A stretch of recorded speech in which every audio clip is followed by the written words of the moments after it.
Class 10-এর আজকে যেটা আলোচনা করব সেটা আজকে তাপ সংক্রান্ত কিছু আলোচনা এখনো বাকি আছে। তো আগের দিন তোমাদের কঠিন আর তরলের প্রসারণ, তাপীয় প্রসারণ নিয়ে আমি বুঝিয়ে দিয়েছিলাম। তো সেই সংক্রান্ত দুটো ভিডিও দিয়েছি। তো আজকে আমরা আলোচনার শেষ দিনের ক্লাস, এরপরে আমরা প্রশ্ন উত্তর পর্ব শুরু করব এবং গাণিতিক সমস্যাগুলো দেখব। তো আজকে আমাদের যেটা বাকি আছে গ্যাসীয় প্রসারণ এবং তাপ পরিবহন। তো শুরু করা যাক গ্যাসীয় প্রসারণ। গ্যাসের তাপীয়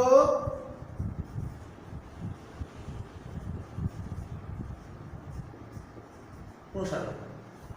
তো গ্যাসের তাপীয় প্রসারণ মানে কোন একটা গ্যাসীয় পদার্থকে তাপ প্রয়োগ করলে তার প্রসারণটা কেমন হয় সেগুলো আমাদের দেখতে হবে। তো আমরা জানি কতগুলো পয়েন্ট, গ্যাসীয় পদার্থের তো কোনো নির্দিষ্ট আকার আয়তন নেই, তাই এর ক্ষেত্রে দৈর্ঘ্য আর ক্ষেত্র প্রসারণ নগণ্য বা এদের ক্ষেত্রে আমরা হিসাব করব না। তাহলে 1 নম্বর পয়েন্ট কি? পয়েন্ট 1, গ্যাসীয় পদার্থের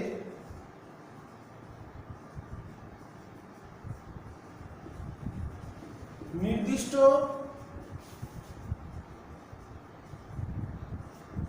আকার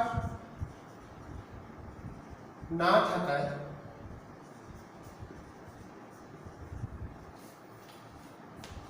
এদের দৈর্ঘ্য, যেটা তরলের ক্ষেত্রেও প্রযোজ্য, ক্ষেত্র প্রসারণ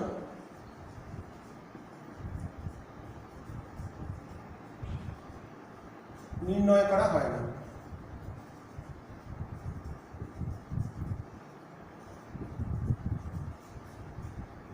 সেকেন্ড পয়েন্ট কি?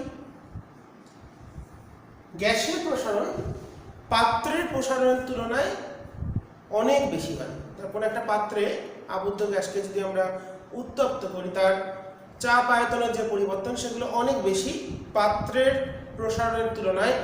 তরলের ক্ষেত্রে পাত্রের প্রসারণটা আমরা ধরেছিলাম, কিন্তু গ্যাসের ক্ষেত্রে পাত্রের প্রসারণটাকে নগণ্য হিসেবে ধরা হয়। যেহেতু পাত্রের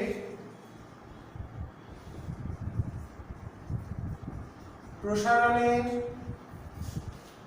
তুলনায়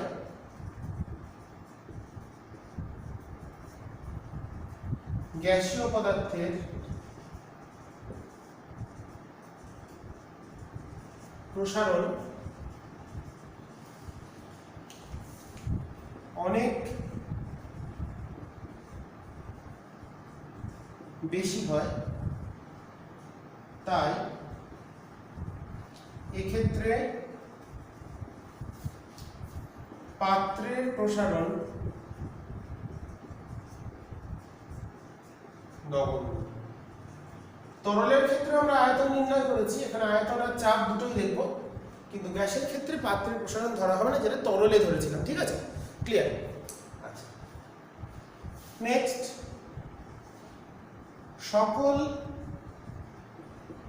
গ্যাসীয় পদার্থের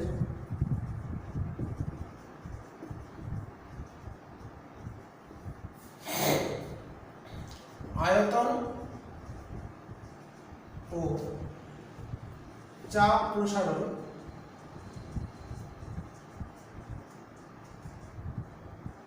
সমান। সব গ্যাসের ক্ষেত্রে উষ্ণতা পরিবর্তনের সাথে, যেটা কঠিনের ক্ষেত্রে বিভিন্ন ক্ষেত্রে দৈর্ঘ্য প্রসারণ, ক্ষেত্র প্রসারণ, আয়তন প্রসারণ বিভিন্ন ছিল, গ্যাসের ক্ষেত্রে সেই সমস্যাটা থাকবে না। এদের ক্ষেত্রে উষ্ণতার সাথে আয়তনের পরিবর্তন এবং চাপের পরিবর্তন একই রকম ঘটবে সকল প্রকার গ্যাসের ক্ষেত্রে। তো এইগুলোই হচ্ছে ফান্ডামেন্টাল জায়গা। তো গ্যাসীয় পদার্থের ক্ষেত্রে উষ্ণতার সাথে আমরা প্রথম দিকে পড়েছি গ্যাসের ধর্ম বা গ্যাসের আচরণ চ্যাপ্টারে, উষ্ণতার সাথে চাপ আয়তন দুটোই পরিবর্তন হয়, তাই তো? আয়তনের পরিবর্তন হয় চার্লসের সূত্রে পড়েছি, আর চাপের পরিবর্তন হয় রেনল্ডস সূত্রে পড়েছি। তো এই জন্য যেহেতু কঠিন বা তরলের ক্ষেত্রে উষ্ণতার সাথে চাপের পরিবর্তন আমরা ঘটে, এটা আমরা বিবেচনা করিনি বা ঘটে না বললেই চলে, কিন্তু গ্যাসের ক্ষেত্রে বাদ দেওয়া যাবে না। গ্যাসের ক্ষেত্রে চাপের প্রসারণ এবং আয়তন প্রসারণ উভয় ঘটে। সেই জন্য গ্যাসীয় পদার্থের ক্ষেত্রে প্রসারণ দু রকমের হয়। গ্যাসীয় পদার্থের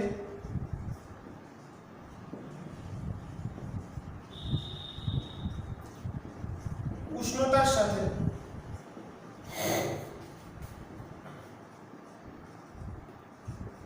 আয়তন ও চাপ উভয়ই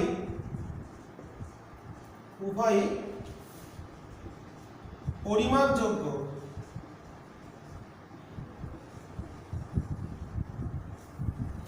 পরিবর্তন ঘটে।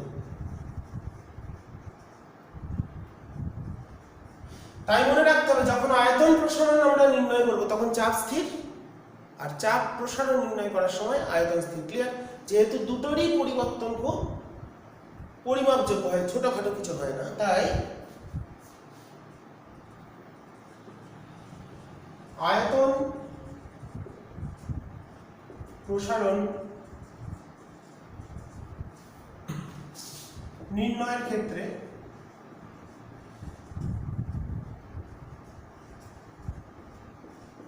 সময় চাপ স্থির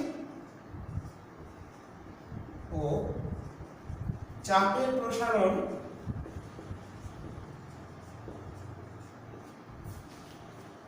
নির্ণয়ের ক্ষেত্রে নির্ণয়ের সময় আয়তন স্থির ধরা হয়। ওকে, এই জায়গাগুলো আমাদের একটু ভালো করে খেয়াল রাখতে হবে যখন আমরা গ্যাসের তাপীয় প্রসারণ পড়ব। তাহলে গ্যাসের দু রকম প্রসারণ আমাদের দেখতে হবে, একটা হচ্ছে আয়তন প্রসারণ, একটা চাপ প্রসারণ। তো চলে আসি, এগুলো তোমরা পড়বে, মুছে দিলাম।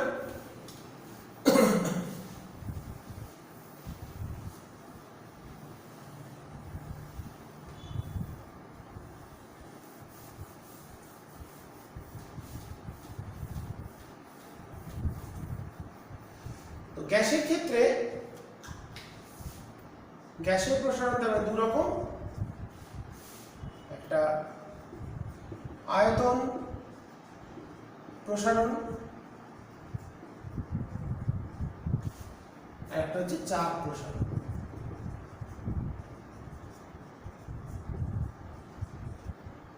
যেহেতু গ্যাসের ক্ষেত্রে উষ্ণতার সাথে আয়তন বা চাপের পরিবর্তন খুব বেশি হয়, তাই গ্যাসের ক্ষেত্রে উষ্ণতার সামান্য পরিবর্তনের তার আয়তন অনেকটা বেড়ে যায় বা চাপ অনেকটা বেড়ে যায়। এই কারণে প্রাথমিক উষ্ণতাকে কঠিন বা তরলের ক্ষেত্রে যেটাকে আমরা T1 T2 ধরেছি, গ্যাসের ক্ষেত্রে প্রাথমিক উষ্ণতাকে 0 ধরা হবে। 0টাই হচ্ছে আইডিয়াল।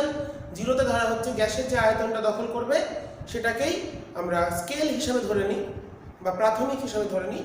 গ্যাসের ক্ষেত্রে প্রাথমিক উষ্ণতা সবসময় 0 ডিগ্রি সেলসিয়াস ধরা হবে। ধরে নেওয়া হবে 0 ডিগ্রিতে গ্যাস যতটা আয়তন দখল করছে বা গ্যাসের যে চাপের মান সেটাই হচ্ছে। যেহেতু আমাদের প্রমাণ চাপের ক্ষেত্রে আমরা যেমন বলি 76 সেমি পারস্তম্ভের চাপ 45 ডিগ্রি অক্ষাংশে 0 ডিগ্রি উষ্ণতায় সমুদ্রপৃষ্ঠের যে চাপ 76 সেমি পারস্তম্ভ যে চাপ দেয়, সেখানে দেখো প্রমাণ উষ্ণতাকে 0, তাই এই ক্ষেত্রে প্রমাণ উষ্ণতাকেই প্রাথমিক উষ্ণতা বলে ধরে নেওয়া হবে। কারণ উষ্ণতা সামান্য পরিবর্তন করলে, একক পরিমাণ পরিবর্তন করলে কিন্তু তার চাপ বা আয়তনের হিউজ পরিবর্তন ঘটে। এক্ষেত্রে গ্যাসের প্রসারণের ক্ষেত্রে প্রাথমিক উষ্ণতাকে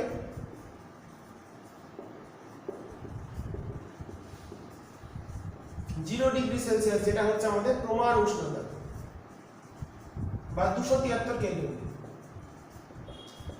ধরে নেওয়া হবে। কারণ যেহেতু উষ্ণতার সাথে চাপ আয়তনের পরিবর্তন খুব দ্রুত হয়, তাই 0 ডিগ্রিতেই যে গ্যাসের আয়তন বা চাপ সেটাকে তার প্রকৃত চাপ বা প্রকৃত আয়তন হিসেবে ধরে নেওয়া হবে।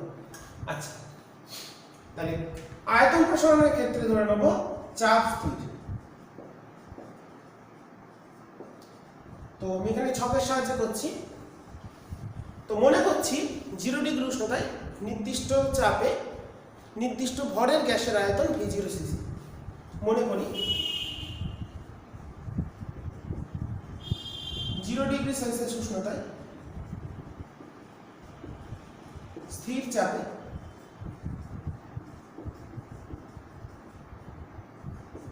নির্দিষ্ট পরিমাণ বা নির্দিষ্ট ভরের, একদম পুরো চার্লসের সূত্র মতন আমরা লিখছি, নির্দিষ্ট ভরের গ্যাসের আয়তন সমান V0 সেমিকিউব কিউবিক সেন্টিমিটার। এটা প্রাথমিক, এটাই প্রকৃত। তো এবং T ডিগ্রি সেলসিয়াস উষ্ণতায় ওই গ্যাসের আয়তন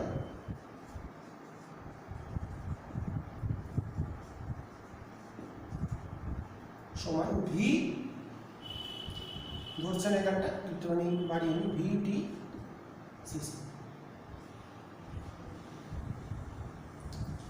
ওকে, তাহলে 0 ডিগ্রিতে V0 সিসি আর T ডিগ্রিতে VT সিসি। তাহলে উষ্ণতা বৃদ্ধি কত হলো? 0 থেকে শুরু করেছি, গেলাম T পর্যন্ত, তাহলে উষ্ণতা বৃদ্ধি হলো T। তাহলে অতএব উষ্ণতা বৃদ্ধি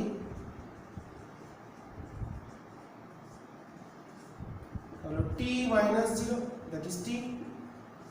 আর আয়তন প্রসারণ, স্থির চাপে আয়তন প্রসারণ কত হলো? VT minus V0। তাহলে আগের যে ক্ষেত্রে গুণাঙ্কগুলো করেছিলাম, তাহলে এখানে আয়তন গুণাঙ্ক তাহলে কত হবে? গুণাঙ্ক মানে কি? প্রতি একক উষ্ণতা বৃদ্ধিতে এবং প্রতি একক প্রাথমিক আয়তনে যে পরিমাণ আয়তনের পরিবর্তন ঘটে, তাহলে একক উষ্ণতা T ডিগ্রির জন্য বেড়েছে এতটা, তাহলে একক উষ্ণতার জন্য কত হবে? এটা বাই T। তাহলে প্রাথমিক আয়তনে কত?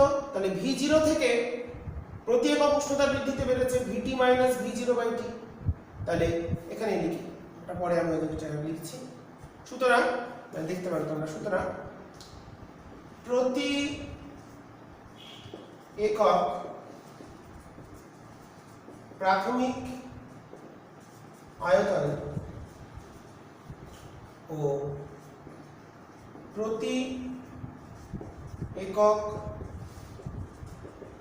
উষ্ণতা বৃদ্ধিতে বা স্থির চাপে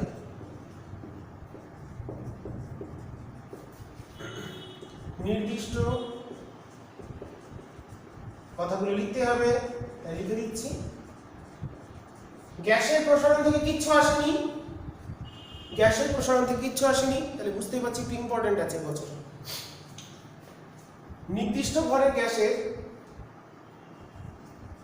আয়তন প্রসারণ,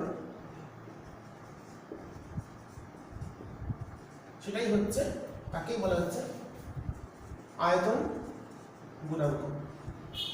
গ্যাসের ক্ষেত্রে দুটো পরিবর্তন, তাই দুটো গুণাঙ্ক আগের দিন বলে দিয়েছি। তাহলে এটা হচ্ছে গামা। দেখো, যেটা স্থির থাকবে, চাপ স্থির, তাই সাফিক্সে থাকবে গামা পি। এটা উল্টো, আয়তন গুণাঙ্ককে বলবে গামা পি। তাহলে গামা পিটা কত হবে? একক উষ্ণতা বৃদ্ধিতে প্রতি একক প্রাথমিক আয়তনে যে পরিমাণ আয়তন প্রসারণ, আয়তন প্রসারণ কত হয়েছে? প্রতি একক উষ্ণতা প্রতি একক আয়তন মানে V0 দিয়ে ভাগ, প্রতি একক উষ্ণতা বৃদ্ধি মানে T দিয়ে ভাগ। তাহলে এখান থেকে আমরা পেয়ে গেলাম আয়তন প্রসারণ গুণাঙ্ক এটা। তাহলে এখান থেকে VT চলে আসছে, কোনাকুনি গুণ করলে V0 × 1 plus gamma P × T।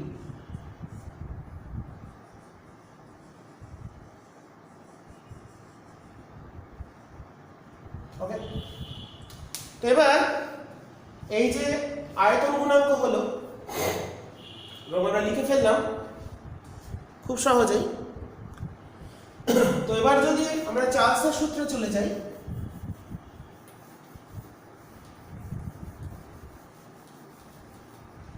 তো এখন চার্লসের সূত্রানুসারে, এটা খুব ইম্পর্টেন্ট, ভালো করে মন দিয়ে শুনবে এবং বুঝে নেবে। চার্লসের সূত্র অনুসারে VT = V0 1 plus T/273। V জিরোটা হচ্ছে 0 ডিগ্রিতে আয়তন, ভিটিটা হচ্ছে টি ডিগ্রিতে আয়তন, আগে লিখে দিয়েছি। এটা আমরা চার্লসের সূত্রে পেয়েছিলাম। প্রতি কি শিখেছিলাম? স্থির চাপে নির্দিষ্ট ভরের কোনো গ্যাসের প্রতি 1 ডিগ্রি উষ্ণতা বৃদ্ধিতে তার 0 ডিগ্রি উষ্ণতায় যে আয়তন থাকে তার 1/273 অংশ বৃদ্ধি পায়। যদি উষ্ণতা বাড়ায় তাহলে বাড়বে, আর প্রতি 1 ডিগ্রি যদি হ্রাস করি তাহলে প্রাথমিক আয়তনের 1/273 অংশ করে কমবে, তাই তো? তাহলে এখান থেকে যদি আমরা ক্যালকুলেট করি, গুণ করে দিলে তাহলে ভিটি সমান V0 প্লাস V0T বাই 273। তাহলে VT মাইনাস V0 সমান আসছে V0T বাই 273।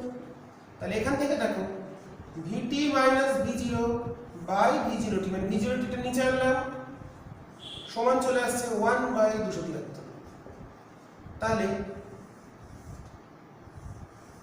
এই যে দুটো বক্স, এটা একটা আর এটা একটা, এই দুটো কম্পেয়ার করে আমরা বলতেই পারি তাহলে এখানে VT minus V0 by V0T, VT minus V0 by V0T, এখানে গামা পি আয়তন গুণাঙ্ক, এখানে কত এসেছে 1 বাই 273। তাহলে যে কোনো গ্যাসের ক্ষেত্রে তার আয়তন গুণাঙ্কের মান বা আয়তন প্রসারণ গুণাঙ্ক গামা পির মান কত চলে এলো, এটা খুব ইম্পর্টেন্ট। প্রমাণ করো, চার্লসের সূত্র থেকে আয়তন গুণাঙ্কের মান নির্ণয় করো। এটা কিন্তু এবছরের জন্য খুব ইম্পর্টেন্ট, আমি বলে রাখছি।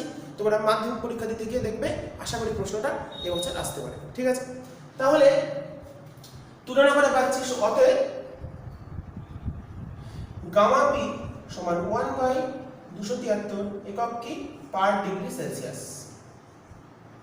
তাহলে গ্যাসের আয়তন গুণাঙ্কের মান কত, গামা পির মান কত, 1 বাই 273 পার ডিগ্রি সেলসিয়াস।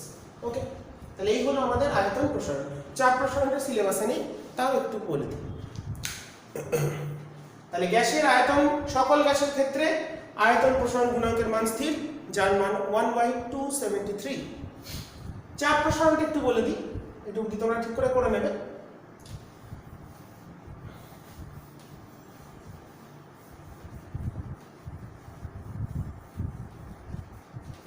তাহলে আয়তন প্রসারণের মান বেরোলো 1 বাই, গুণাঙ্কের মান বেরোলো 1 বাই 273 পার ডিগ্রি সেলসিয়াস।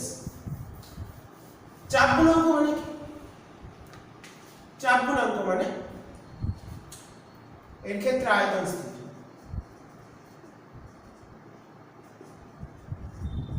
মনে করছি 0 ডিগ্রি সেলসিয়াস উষ্ণতায় নির্দিষ্ট ভরের গ্যাসের চাপ P0। 0 ডিগ্রিতে নির্দিষ্ট ভরের গ্যাসের চাপ, স্থির আয়তনে নির্দিষ্ট ভরের গ্যাসের চাপ P0, আর T ডিগ্রিতে PT।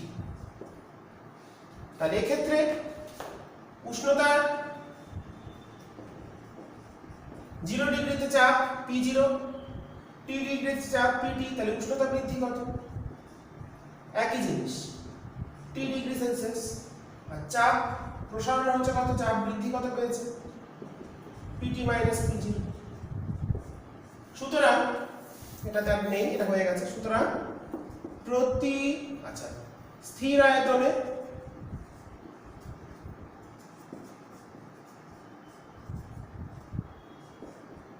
নির্দিষ্ট ভরের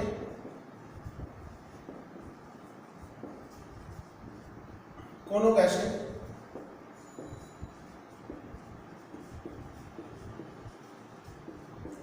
প্রতি একক উষ্ণতা বৃদ্ধিতে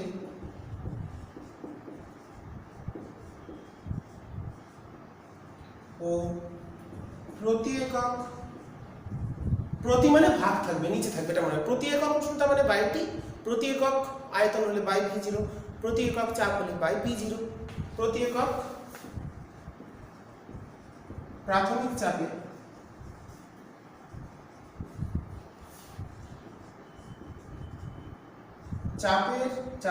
চাপের যে প্রসারণ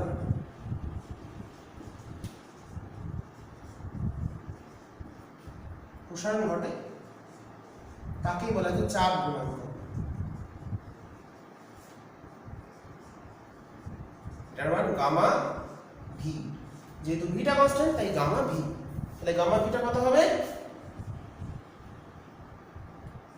চাপ প্রসারণ Pt মাইনাস P0 বাই প্রতি একক উষ্ণতা বৃদ্ধিতে, তাহলে T এর জন্য বেড়েছে তাহলে একে কত বাই T, প্রতি একক প্রাথমিক চাপে মানে বাই P0। তাহলে এখান থেকে Pt চলে এলো P0 একই সূত্র 1 প্লাস গামা VT, এটা হচ্ছে চাপের উষ্ণতার সাথে চাপের পরিবর্তনের গাণিতিক। এবার রেনল্ডস সূত্রের সাথে যদি আমরা তুলনা করি তাহলেও গামা ভির মান, তো ঠিক করে লিখে নেবে।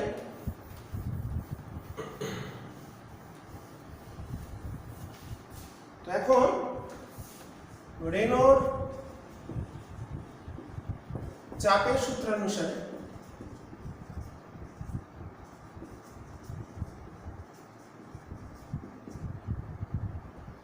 Pt equals to P0 1 plus T by 273। তাহলে এখান থেকে এই রেনল্ডস সূত্রের সঙ্গে আগেরটার মতন চার্লসের সূত্র থেকে যেমন গামা পির মান বার করেছি, আয়তন গুণাঙ্কের মান বেরিয়েছে 273 1 বাই 273, এই সূত্র থেকেও যদি কম্পেয়ার করি তাহলে এখানে যদি কম্পেয়ারের মতন করে লিখি, দেখো কম্পেয়ার করলে দেখো এখানে আছে T এর সহগ হচ্ছে 1 বাই 273, Pt ঠিক আছে, P0 মিল হলো 1 1, এখানে T এর সহগ হচ্ছে 1 বাই 273, এখানে T এর সহগ গামা ভি, অর্থাৎ গামা ভিটাকে আমরা বলতে পারি কম্পেয়ার করে 1 বাই 273 পার ডিগ্রি সেলসিয়াস। তাহলে সকল গ্যাসের ক্ষেত্রে আয়তন গুণাঙ্ক এবং চাপ গুণাঙ্ক এদের মান কিন্তু সমান হয়, ঠিক আছে। তাহলে গ্যাসের চাপ গুণাঙ্ক বা আয়তন গুণাঙ্কের মান কত? 1 বাই 273, রাইট? এটা মনে রাখবেন, খুব ইম্পর্টেন্ট। সুতরাং তাহলে কি শিখে গেলাম? গ্যাসের যে দু প্রকার গুণাঙ্ক হয়, তাদের মান পরস্পর সমান। সুতরাং গ্যাসের আয়তন গুণাঙ্ক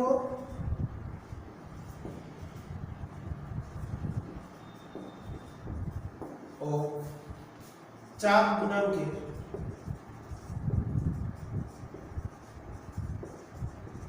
পরম মান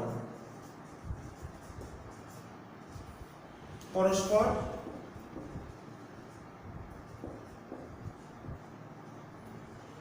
সমান, এবং যে কোনো গ্যাসের ক্ষেত্রে খুব ইম্পর্টেন্ট, গামা পি মানে আয়তন গুণাঙ্ক সমান গামা ভি মানে চাপ গুণাঙ্ক সমান 1 বাই 273 পার ডিগ্রি সেলসিয়াস।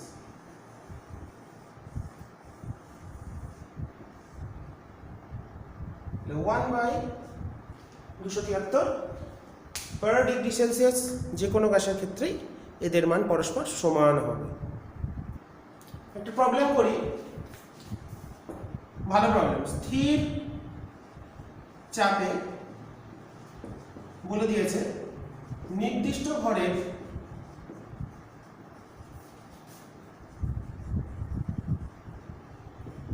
গ্যাসের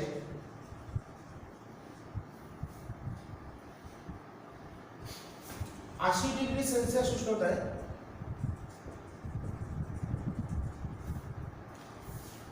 আয়তন 500 সিসি এবং 150.6 ডিগ্রি সেলসিয়াস উষ্ণতায় আয়তন 600 সিসি, এই দুটো বলে দিয়েছে। এই তথ্য থেকে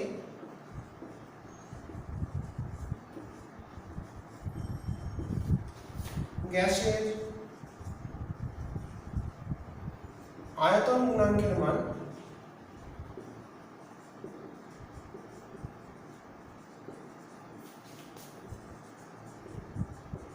নির্ণয়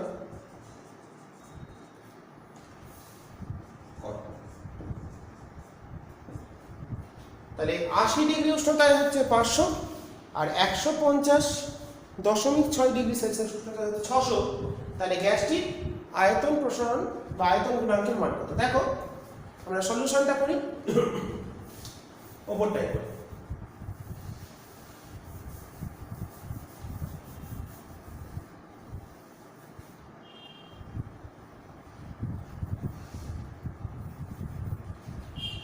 প্রাথমিক উষ্ণতা 0, কারণ প্রমাণ অবস্থা বলতে 0 ডিগ্রি সেলসিয়াসকে বোঝায়। 0তেই হচ্ছে গ্যাসের প্রকৃত আয়তন, প্রকৃত চাপ। এবার এর থেকে উষ্ণতা বাড়লে দুটোই পরিবর্তন হয়, তাই প্রাথমিক উষ্ণতাকে 0 এখানে ধরি। কঠিন তরলের ক্ষেত্রে প্রাথমিক উষ্ণতা 0 ধরা হয় না, কিন্তু এর ক্ষেত্রে কেন ধরা হয়? কারণ 0টাই হচ্ছে আমার প্রমাণ উষ্ণতা, তাই সেই কারণে। আচ্ছা, প্রবলেমটা করি। তো আমরা একটা সূত্র পেলাম, VT = V0 1 plus gamma V into T। তাহলে ফার্স্ট কন্ডিশনে 80 ডিগ্রিতে তাহলে ধরি, তাহলে ফার্স্ট ইকুয়েশন V8T সমান V0 1 plus gamma V into 8T। তাহলে এখান থেকে এটার মান দিয়ে দিই, আর এখানে একটা দিয়েছে V 150.6 V0 1 plus gamma V into 150.6।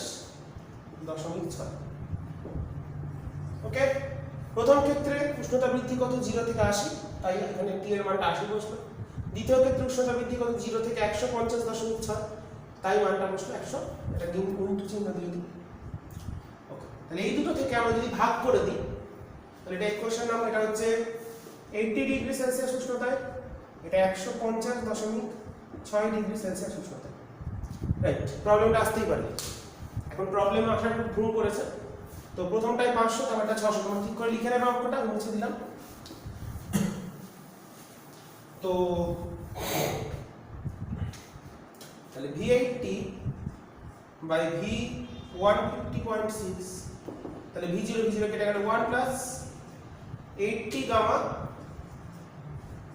V by 1 plus 150.6 gamma.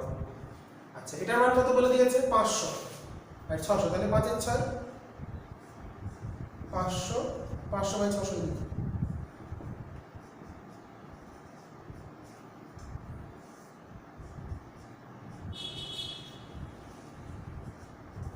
তাহলে এটা কেটে 5, এটা কেটে 6, তাহলে কোনাকুনি গুণ করলে ভাগ করে দিলাম, এটা অতএব মান বসালাম, বা কোনাকুনি গুণ করলে 5 দিয়ে গুণ করলে 5 প্লাস এটা কত আসছে? 753 গামা। এটা হচ্ছে 6 8 48 480 গামা। তাহলে এটা এদিকে আসলে, এটা এদিকে আসলে হচ্ছে 3 7 273 গামা ভি সমান 1। দেখো gamma V 1 by 273 per degree Celsius. তাহলে গ্যাসের আয়তন গুণাঙ্কের মান আমরা পেয়ে গেছি 1 by 273 per degree Celsius. Next আর একটা প্রবলেম করি।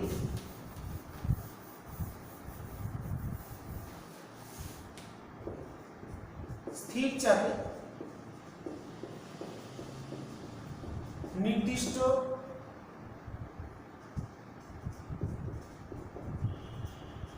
ভরের গ্যাসের 0 ডিগ্রি সেলসিয়াস উষ্ণতায় আয়তন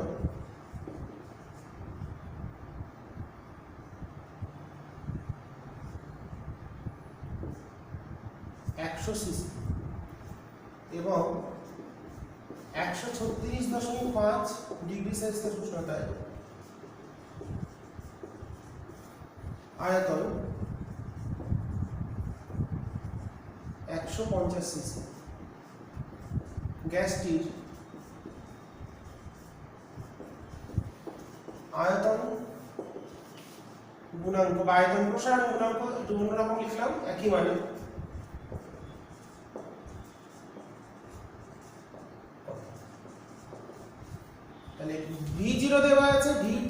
আছে, গামা বার করতে হবে। অঙ্ক দুটো ভালো করে দেখবে। তাহলে VT equals to V0 1 plus gamma V into T। তাহলে 0 ডিগ্রিতে V0 দিয়েছে 100, তাহলে এটা 100। এত উষ্ণতায় 150, তাহলে এটা 150। 1 প্লাস 0 আর 136, তাহলে চেঞ্জ কত, 0 থেকে কত বেড়েছে, তাহলে গামা V ইন্টু 136.5। ওকে, ক্লিয়ার? তাহলে এটা আসছে 150 আর 100 মানে 3 এর 2, এটা নিচে আনলে 3 এটা 2 মানে 3 এর 2 সমান 1 প্লাস গামা V ইন্টু 136.5। তাহলে এটা এদিকে আসলে হাফ সমান গামা V ইন্টু 136.5। তাহলে গামা V চলে এলো কত, গামা V সমান 1/2 ইন্টু এটা, তাহলে কত আসছে, 36 দুগুণে 72 একে 73 মানে 273। অতএব আয়তন গুণাঙ্ক চলে এলো gamma V, sorry gamma P হবে, ভুল লিখছি। সরি, এগুলো যদি আগেরটাই গামা V লিখে থাকে গামা P করে নেবে তোমরা, আমি খেয়ালে খেয়ালে লিখে দিয়েছি। গামা P হবে 1/273 পার ডিগ্রি সেলসিয়াস। আচ্ছা, গামা যদি আগের অঙ্কটা গামা V লিখে থাকি, ভুল লিখেছি, ওটা গামা P করে নেবে। হ্যাঁ, আয়তন গুণাঙ্ককে গামা P দিয়ে নেবে। ঠিক আছে, তাহলে এই হচ্ছে গ্যাসের প্রসারণ। তো এরপর আমরা যেটা চলে যাব নেক্সট আলোচনা, তাপের পরিবহন। এগুলো ভালো করে দেখবে, যেগুলো পড়ালাম অঙ্ক দুটো দেখবে।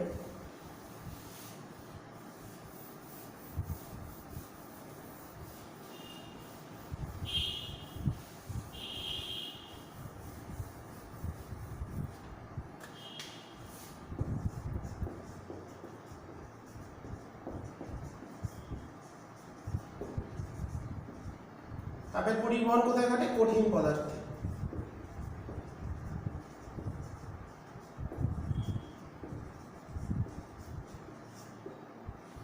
কঠিন পদার্থের মধ্যে তাপের পরিবহন ঘটে।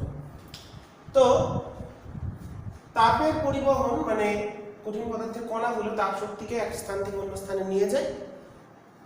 তো নিজেরা এক জায়গায় যখন তাপ শক্তি গ্রহণ করছে, তখন কঠিন পদার্থের কণাগুলো কম্পিত হয় এবং তরঙ্গের আকারে শক্তিটা স্থানান্তরিত হয়ে যায় এক পয়েন্ট থেকে অন্য পয়েন্টে। ওখানে ইন্ডিয়ান হার্জের একটা পরীক্ষা আছে, পরীক্ষাটি একটু বুঝিয়ে, এরকম একটা পাত্রে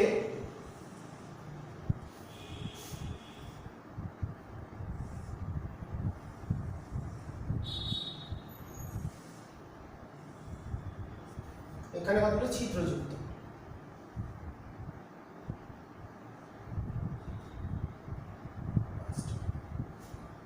এর ভিতরে ফুটন্ত জল আছে, ধোঁয়া উঠছে।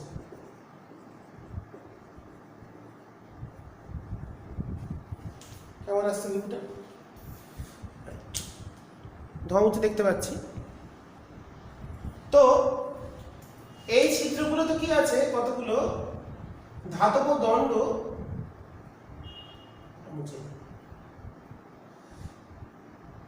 যুক্ত করা আছে।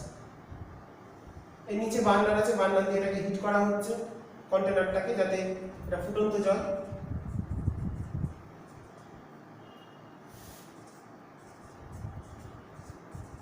পরীক্ষার দিকেই করে। এখন তো আমরা সব পরীক্ষা দিচ্ছে। তো মোম লাগানো কতগুলো দণ্ড, ভিন্ন ভিন্ন ধাতব পদার্থ তৈরি,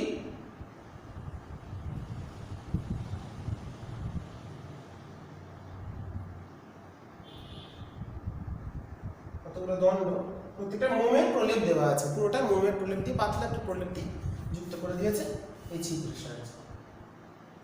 এগুলো এরকম হয়ে যায়।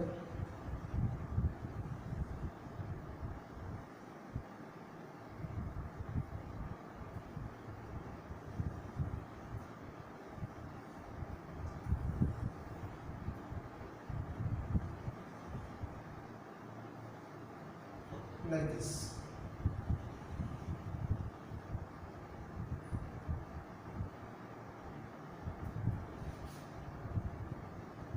এটা হয়তো খারাপ হয়ে যাচ্ছে, তোমরা খুব ভালো ছবি আঁকতে পারি না, আমি মোটামুটি করে দেখানোর চেষ্টা করছি। প্রথমটা হচ্ছে রূপো, তামা, অ্যালুমিনিয়াম,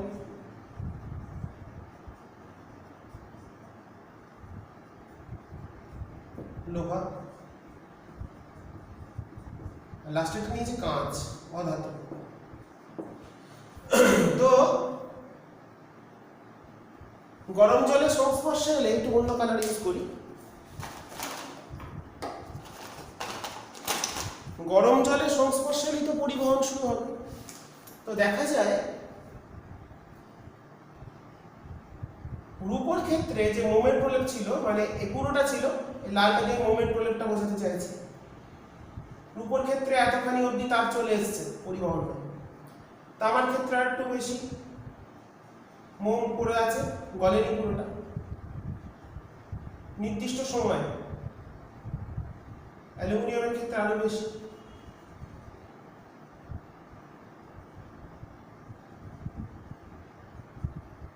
লোহার ক্ষেত্রে আরো বেশি,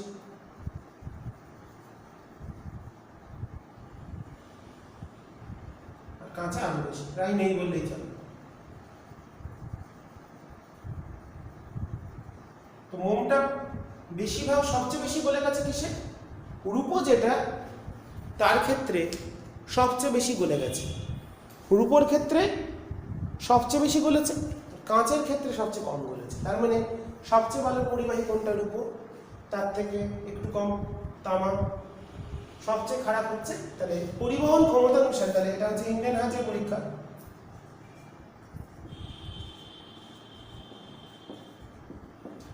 ইন্ডিয়ান হাজের পরীক্ষা অনুসারে আমরা পেয়ে যাচ্ছি এটা ফুটন্ত জল, ধোঁয়া উঠছে, আমরা ছবিতে ধোঁয়া দেখাচ্ছি,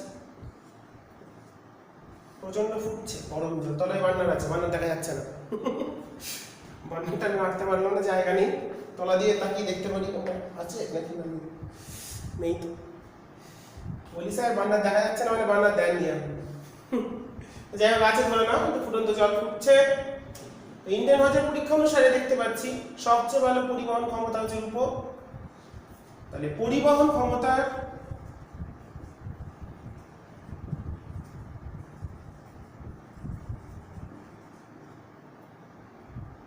ক্রম হ্রাসমান অনুসারে সাজাবে, মানে আস্তে আস্তে কমবে। তাহলে রূপো গ্রেটার দেন তামা, গ্রেটার দেন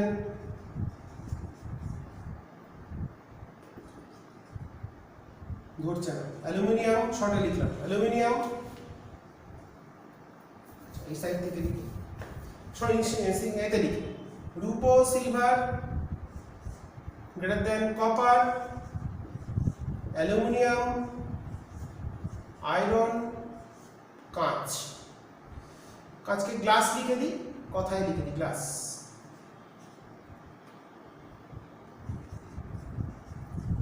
তাহলে পরিবহন ক্ষমতা অনুসারে রূপো হচ্ছে সবচেয়ে তাপের সুপরিবাহী, তার থেকে একটু কম তামা, তার থেকে কম অ্যালুমিনিয়াম, তার থেকে কম লোহা, তার থেকে আরো কম হচ্ছে কাঁচ।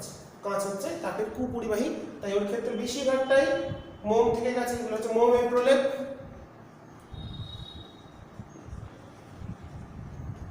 এটাই হচ্ছে ইন্ডিয়ান হাজের পরীক্ষা। পরীক্ষাটা দিতে পারে 3 নম্বরে, কারণ এখন পরীক্ষা টরীক্ষা যেগুলো আনকমন কোশ্চেন সেগুলো চলে আসছে। অনেক সময় দিয়ে দিল, এটা দিলে একটা অরে কিছু একটা দিল, অর থাকে, একটাই কোশ্চেন থাকে তো তার অর থাকে, তো দিতেই পারে। তো এরপর চলে যাই আমাদের, এটা তো পরীক্ষাটা চলে রূপো, তামা, অ্যালুমিনিয়াম, এই সিরিজটা মুখস্থ করবেন। এরপর কঠিনে তাপের পরিবহন, গতবারের প্রশ্ন, কঠিন পদার্থের মধ্যে তাপের পরিবহন কোন কোন বিষয়ের উপর নির্ভর করে, চলে এসছে। তো যাই হোক, আমরা একবার দেখব। তো কোন একটা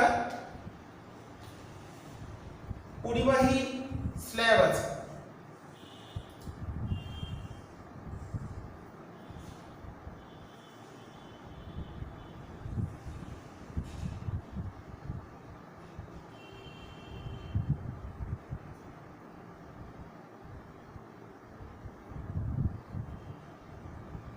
পরিবাহী স্ল্যাব, এর ভেতর দিয়ে তাপের পরিবহন ঘটানো হবে। তো দু প্রান্তে দু রকম উষ্ণতা, এটা হচ্ছে এদিকে উচ্চ উষ্ণতা, ধর এদিকে রেখেছি আমরা ফুটন্ত জল, এদিকে রেখেছি বরফ, তাহলে এদিকে উচ্চ উষ্ণতা বললাম θ1, আর এদিকে হচ্ছে নিম্ন উষ্ণতা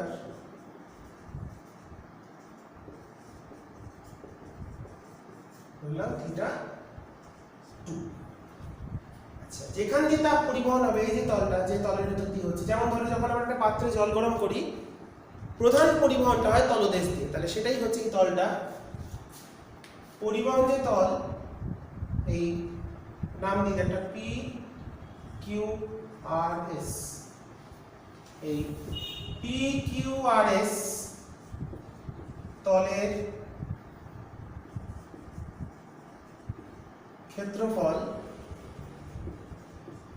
সমান এখানে যতখানি জায়গা দিয়ে তাপটা পরিবহন হবে, যেমন ধরো ঘরের মধ্যে কাঁচের জানলা আছে, ঘর থেকে তাপটা কাঁচের জানলা ভেদ করে, তা কাঁচের সামান্য পরিবহন ক্ষমতা থাকে, খুব সামান্য, সেই জন্য মোম একটুখানি বলেছিল, তাই না? মানে পুরো কুপরিবাহী মানে কিন্তু তাপ যাবে না, তাহলে খুব কম যাবে। তো তাই যাই যাক, তো আমরা কাঁচের জানলা ইউজ করি সেই জন্য, তো ভেতরটা যাতে গরম থাকে। তো যাই হোক, বাইরে থেকে ধরলাম বাইরে বরফ হচ্ছে, আমাদের কৃষ্ণগড়ে পড়বে না, তো যাই হোক বাইরে খুব ঠান্ডা পড়েছে, ভিতরে আমরা কাঁচ দিয়ে একটু একটু তাপ ঢুকছে, তাহলে জানলার ভিতর দিয়ে ঢুকছে, দেওয়াল দিয়ে কিন্তু ঢুকবে না, দেওয়ালের মানে আমাদের যেটা সিমেন্ট বা ইটের ক্ষেত্রে পরিবহন মতো আরও কম। ওকে, তো এখান দিয়ে হিট যাচ্ছে, তাপটা এখান দিয়ে যাচ্ছে, তলের সাথে লম্বভাবে যায়, আমরা হিসাব করি সবসময়, এখান দিয়ে যাচ্ছে, এদিক দিয়ে বেরিয়ে চলে যাচ্ছে, সেটা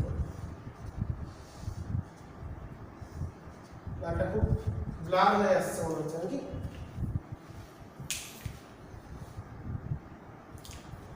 তো লম্বভাবে এই যে তীর দিচ্ছে, এটা হচ্ছে তাপ কিউ, কিউ পরিমাণ তাপ যাচ্ছে।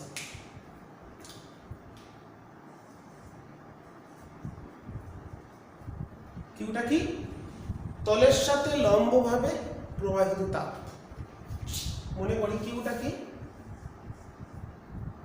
এ ক্ষেত্রফলে, এই ক্ষেত্রফল বিশিষ্ট তলের মধ্য দিয়ে টি সময় লম্বভাবে, তলের সাথে লম্বভাবে পরিবাহিত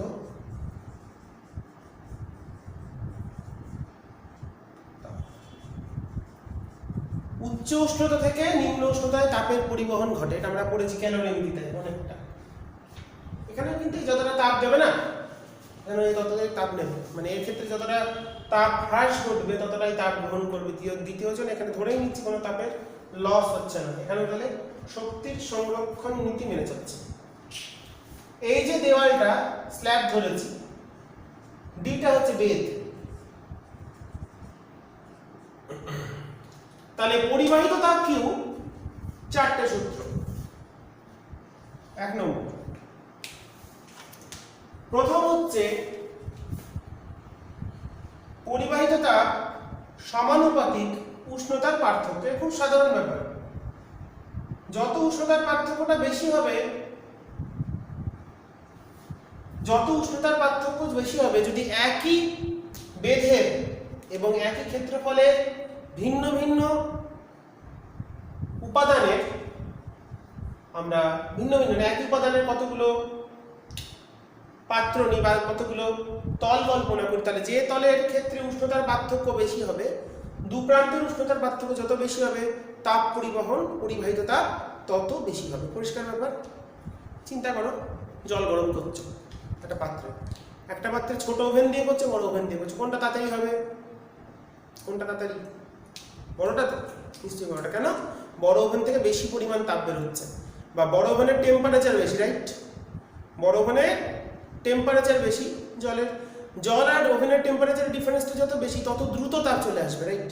ছোট ওভেনের ক্ষেত্রে কম, একটুখানি আগুন বের হচ্ছে, হালকা হালকা জ্বলছে, তার টেম্পারেচার কম, কম হিট ট্রান্সফার হচ্ছে। ওকে, তাহলে পরিবাহিত তাপটা কার উপর নির্ভর করে? 1 নম্বর পেয়ে গেলাম প্রথম সূত্র। 2 নম্বর, তুমি সারাদিন গ্যাস জ্বালিয়ে রেখেছো, বাড়িতে মা পিটিয়েছে, বাড়িতে ঝামেলা আরম্ভ হয়ে গেছে অনেকক্ষণ ধরে। 1 ঘন্টা জ্বালালে যতটা হিট এনার্জি ট্রান্সফার হবে, 2 ঘন্টা জ্বালালে তার থেকে বেশি হবে। 24 ঘন্টা জ্বালালে হিট এনার্জি শুধুমাত্র জলের ভেতর দিয়ে যাবে না, তোমার গা দিয়েও বেরোবে। তার মানে যত টাইম বেশি দেবো, বেশি সময় ধরে হিট ট্রান্সফার করলে, বেশি সময় ধরে তাপ পরিবহন করলে কি হবে? আমাদের বেশি পরিমাণ তাপ পরিবাহিত হবে। তাহলে সময়ের সমানুপাতিক উষ্ণতার পার্থক্যের সমানুপাতিক। 3 নম্বর, কিউ প্রপোর্শনাল টু এরিয়া। একটা বড় পাত্র, তার মানে এরিয়া যদি বেশি হয় তাহলে তাপ সঞ্চালনের জায়গা বেশি, তাপ সঞ্চালনের স্থানটা বেশি পাচ্ছে। মানে ধরো একটা ছোট ক্ষেত্রফল, সেখান দিয়ে হিট ট্রান্সফার হচ্ছে, যতটা হবে, যদি ক্ষেত্রফলটা বেড়ে যায় হিট ট্রান্সফারটা বেড়ে যাবে। যেমন রোগা পাতলা যদি কেউ হয়, তাকে যতখানি জায়গা জুড়ে পেটানোর জায়গা পাওয়া যাবে।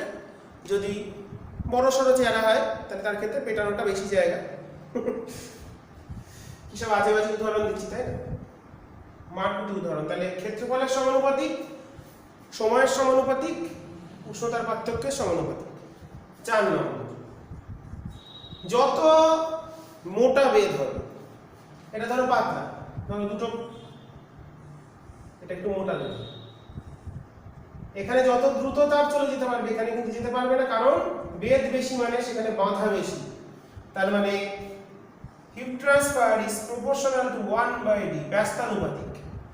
তাহলে 4টে শর্ত উষ্ণতার পার্থক্যে। তাহলে পরিবাহিত তাপ কোন কোন বিষয়ের উপর নির্ভর করে? পয়েন্ট 1, দু প্রান্তের উষ্ণতার পার্থক্য। যদিও 2019-এ চলে এসছে, তার 2020-তে আবার তখন 21-এর জন্য কাটছি। তো 2020-তে যেহেতু চলেছে, তাও একটু দেখে নেবো, সূত্রটা আমাদের গুরুত্বপূর্ণ। তাহলে 1 নম্বর উষ্ণতার পার্থক্যের সমানুপাতিক, 2 নম্বর সময়ের সমানুপাতিক, 3 নম্বর ক্ষেত্রফলের সমানুপাতিক, 4 নম্বর বেধের ব্যস্তানুপাতিক। তো 4টে সূত্র,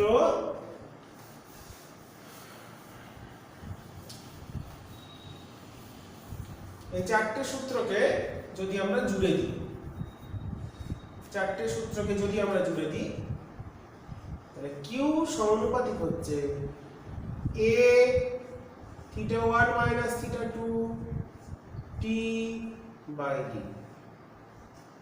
4টে সূত্রকে যৌগিক ভেদের সাহায্যে প্রত্যেকটার পাশের ক্ষেত্রে কি কি constant? Area, time, depth constant. এর ক্ষেত্রে কি? উষ্ণতার পার্থক্য স্থির, ক্ষেত্রফল স্থির, বেধ স্থির। এর ক্ষেত্রে যেগুলো নেই সেগুলো স্থির, মানে উষ্ণতার পার্থক্য, সময়, বেধ। এর ক্ষেত্রে উষ্ণতার পার্থক্য, সময়, ক্ষেত্রফল স্থির, এটা লিখতে হবে। তাহলে এবার সমানুপাতিক চিহ্ন তুলে দিয়ে একটা ধ্রুবক আসে কি, ডিফাইন অ্যাজ থার্মাল কন্ডাক্টিভিটি, তাপ পরিবাহিতাঙ্ক, মানে গুণাঙ্ক একটা, যেমন আলফা, বিটা, গামা, সেরকমই একটা গুণাঙ্ক। তাহলে এটাই হচ্ছে পরিবাহিত তাপের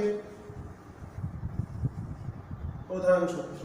কে এ, কেটাকে বলা হচ্ছে কি ধ্রুবক, এর নাম তাপ। গত বছর ডেফিনেশন আসলে এবছর আসতে পারে, তাপ পরিবাহী তাপ। ওকে, তাপ পরিবাহী তাপ। তাহলে আমরা এখানে দেখতে পাচ্ছি তাপ পরিবাহিতাঙ্ক হলো ধ্রুবক, যেটা যার তাপ পরিবাহিতাঙ্ক বেশি, যেমন সিলভার বা রূপোর ক্ষেত্রে সবচেয়ে বেশি। যে ধাতুগুলো আমি এঁকেছিলাম, রূপো, তামা, অ্যালুমিনিয়াম, লোহা, কাঁচ। আবার বলি, রূপো, তামা, অ্যালুমিনিয়াম, লোহা, কাঁচ, 5টা মুখস্থ করব। ওকে, তাহলে এখান থেকে কে সমান আমাদের চলে আসছে QD বাই A T θ1 - θ2। তাহলে এখানে যদি D সমান 1, A সমান 1, T সমান 1 আর θ1 - θ2 সমান 1 বসাই, এখানে যদি 1 গুলো, এটা 1 1 1 1 1 1, তাহলে এত হলে K সমান Q। তার মানে একক বেধ, একক ক্ষেত্রফল, একক সময়, একক উষ্ণতার পার্থক্যে যে পরিমাণ তাপ সঞ্চালিত হয় তাকেই বলা হচ্ছে পদার্থের উপাদানের তাপ পরিবাহিতাঙ্ক। ওকে, ডেফিনেশনটাই চলে আসি। তাহলে কি বললাম,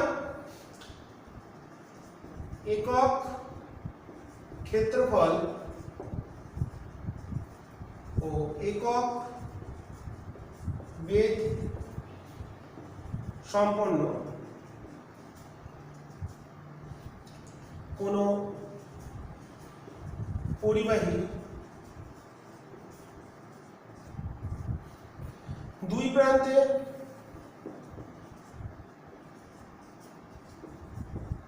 উষ্ণতার পার্থক্য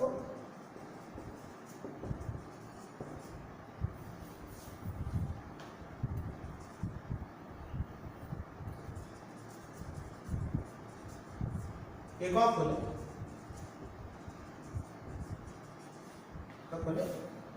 প্রতি একক সময় তলের সাথে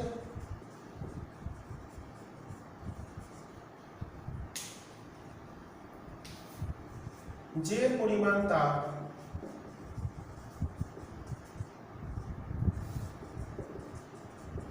লম্বভাবে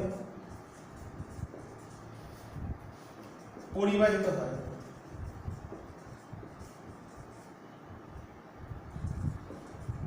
তাকে ওই পদার্থের পরিবাহী পদার্থের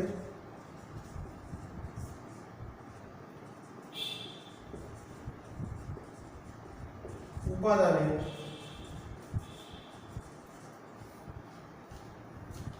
তাপ পরিবাহিতাঙ্ক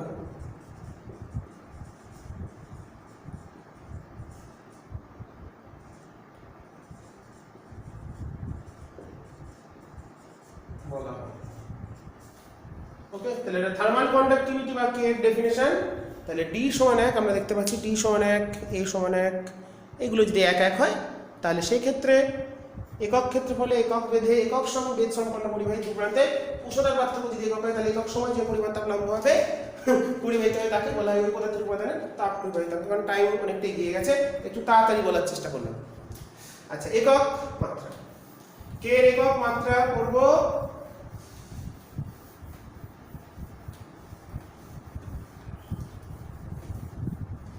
কে একক, কে মাত্রা কে সমান QD বাই AT θ1 মাইনাস θ2 মাত্রা dimension.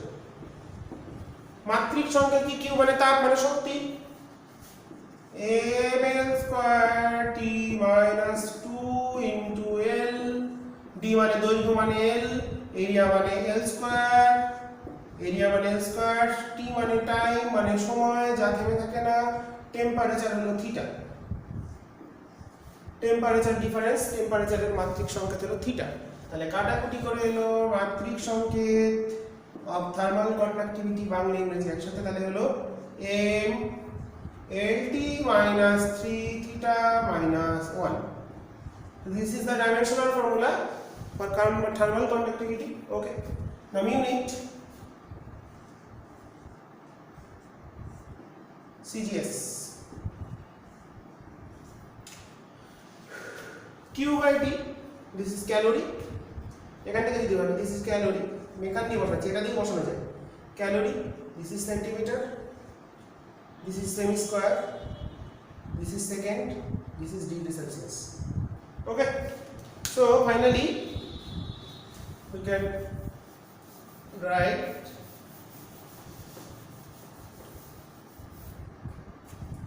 the calorie, centimeter inverse, second inverse, degree Celsius inverse. Okay, this is the CGS unit, calorie, semi inverse, second inverse, degree Celsius inverse, SI. Q means joule, meter, meter square, second, Kelvin. তাহলে joule per second means watt, joule per second মানে watt হয়ে গেল, watt, meter inverse, Kelvin inverse. Okay, this is the unit dimension of the Next, comparison between Ohm's law and thermal conductivity. ওহমের সূত্রের সাথে thermal কন্ডাক্টিভিটির কি মিল আছে? তাপ পরিবহন আর তড়িৎ পরিবহন। ওকে, এটা একটু দেখে নিই, এটাই আমাদের লাস্ট টপিক, এটা ইম্পর্টেন্ট। তো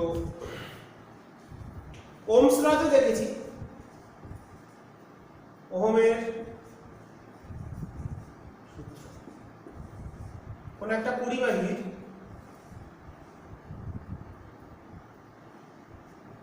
মুছে নিই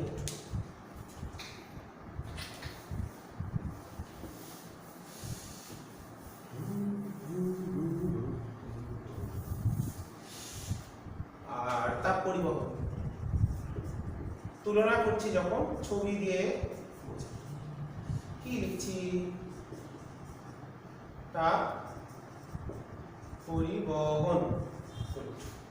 তো এই ধরো কোন একটা কন্ডাক্টর, এটা তাপ পরিবাহী, এটা তড়িৎ তাপ পরিবাহী তড়িৎ। এখানে এদিকে পোটেনশিয়াল দু প্রান্তে একটা বিভব পাত থেকে, এখানে বিভব V1, এখানে বিভব, এটা উচ্চ বিভব,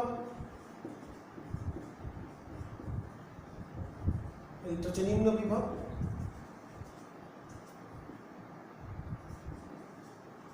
তাহলে এখানে তড়িৎ প্রবাহ ঘটে I, মানে Q/T, মানে আধান বাই সময়। তড়িৎ প্রবাহ মাত্রা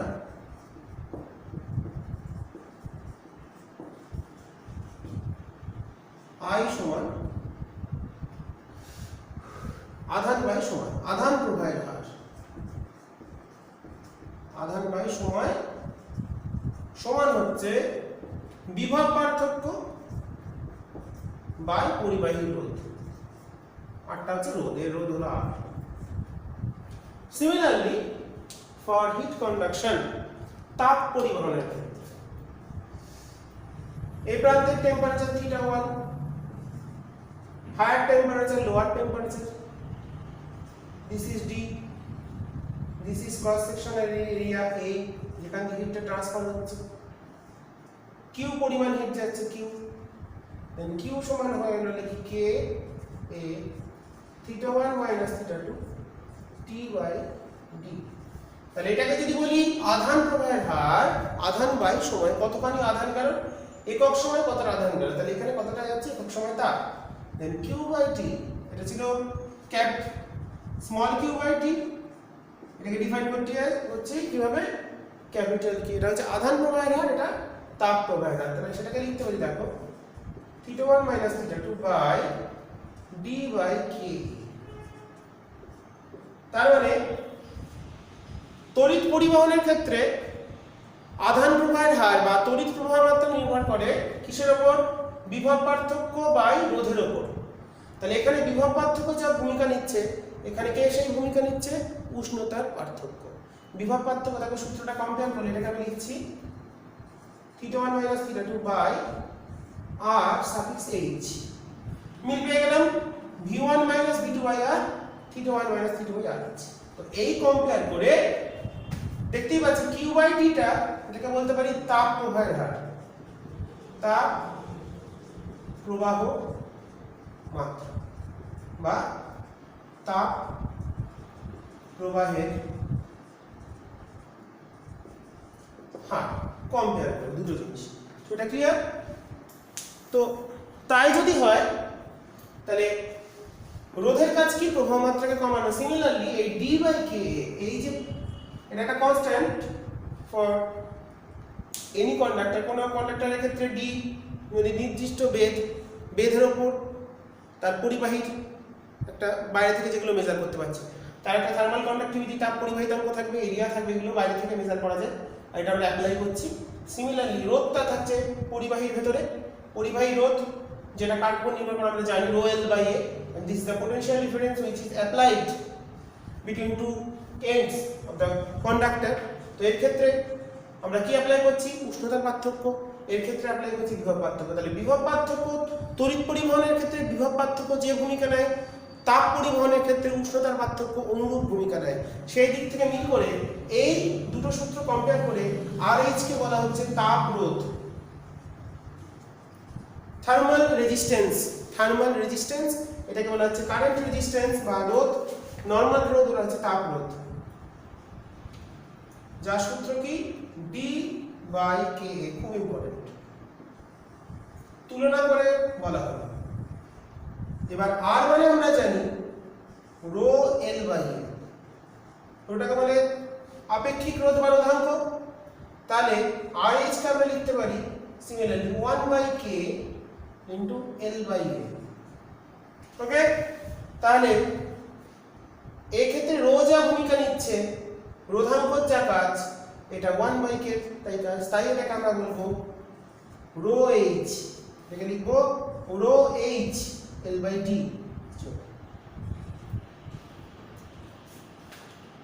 sorry 1/K D/A, rho H into D/A। তাহলে রো H টাকে বলা হচ্ছে তাপ রোধাঙ্ক। তাহলে তাপ রোধাঙ্ক কি 1/K, মানে তাপ পরিবাহিতাঙ্কের অনন্যক, এটা হচ্ছে 1/K। তাহলে তাপ রোধাঙ্ক হলো রো H হলো আর একটা সূত্র 1/K, এটা কি তাপ পরিবাহিতাঙ্কের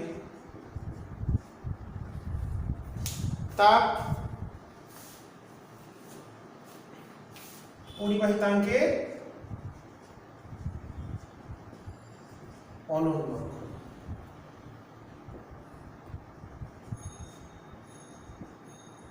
তাকেই বলা হচ্ছে তাপ রোধাঙ্ক। ওকে, তো তাপ রোধ খুব ইম্পর্টেন্ট, এই জায়গাটা ভালো করে দেখবে। যেভাবে ছবি দিয়ে ওহমের সূত্রের সঙ্গে তুলনা করে বার করলাম, ছবিটা খুব ভালো করে প্র্যাকটিস করবে। তো এখান থেকে আমরা ইচ্ছে করলেই তাপ রোধাঙ্কের একক, মাত্রা, এগুলো তোমাদের কাজ দেওয়া থাকলে তোমরা বার করবে। আর যে বিষয়গুলো আলোচনা করলাম থার্ড ভিডিওতে, পরের দিন আমি এই সূত্র দিয়ে অঙ্কগুলো করাবো। নেক্সট দিন আমি দেখবো একটু ইম্পর্টেন্ট প্রশ্নগুলো বলতে হবে। তো আমি বলে দিলাম তাপ পরিবহন কোন কোন বিষয় নির্ভর করে চলে এসেছে, তোমরা দেখেছো নিশ্চয়ই। তো এই বছরের জন্য গ্যাসের প্রসারণ আর তরলের প্রসারণটা ইম্পর্টেন্ট, আর পরিবহন কোন কোন বিষয়ের উপর নির্ভর করে না, মানে এই জায়গাটা তুলনা, এই তুলনার জায়গাটা বা ইন্ডিয়ান হজের পরীক্ষাটা ইম্পর্টেন্ট বলে দিয়েছি। তো একটু ভালো করে দেখবে। আজকে বলে শেষ করছি। আবার নেক্সট দিন আমরা মাধ্যমিক 2021-এর জন্য যে যে প্রশ্নগুলো গুরুত্বপূর্ণ সেগুলো নিয়ে আলোচনা করব এবং ভালো ভালো কিছু অঙ্ক শিখবো যেগুলো তোমাদের মাধ্যমিকে আসতে পারে। তো দেখতে থাকো এবং ভালো করে পড়তে থাকো। এ বলে আজকে শেষ করছি। সবাই ভালো থেকো এবং মন দিয়ে সবাই পড়াশোনা করো, ঠিক আছে? আজকে আমরা ভালো ভালো জিনিস শিখলাম, তোমরা নিশ্চয়ই ভালো করে বুঝে নেবে এবং বুঝতে না পারলে কমেন্ট বক্সে জানাবে। কমেন্ট বক্স তোমাদের জন্য আছেই জানানোর জন্য। তো আবার পরের দিন দেখা হচ্ছে। পরের দিন আমি গুরুত্বপূর্ণ প্রশ্ন নিয়ে আলোচনা নিয়ে চলে আসবো। তোমরা দেখতে থাকো। অবশ্যই তোমরা দ্রুত বিষয়গুলি শেষ করে নাও। আশা করি তোমরা পড়েছো, তাও তোমাদের রিভিশন করিয়ে দিচ্ছি যাতে তোমাদের আরও ভালোভাবে প্রস্তুত করে দেওয়া যায় মাধ্যমিক 2021-এর জন্য, ঠিক আছে? এই বলি আজকে আলোচনা শেষ করি। আবার নেক্সট দিন দেখা হচ্ছে। সবাই ভালো থেকো, মন দিয়ে পড়াশোনা করবে, ঠিক আছে? আজকে এখানেই শেষ।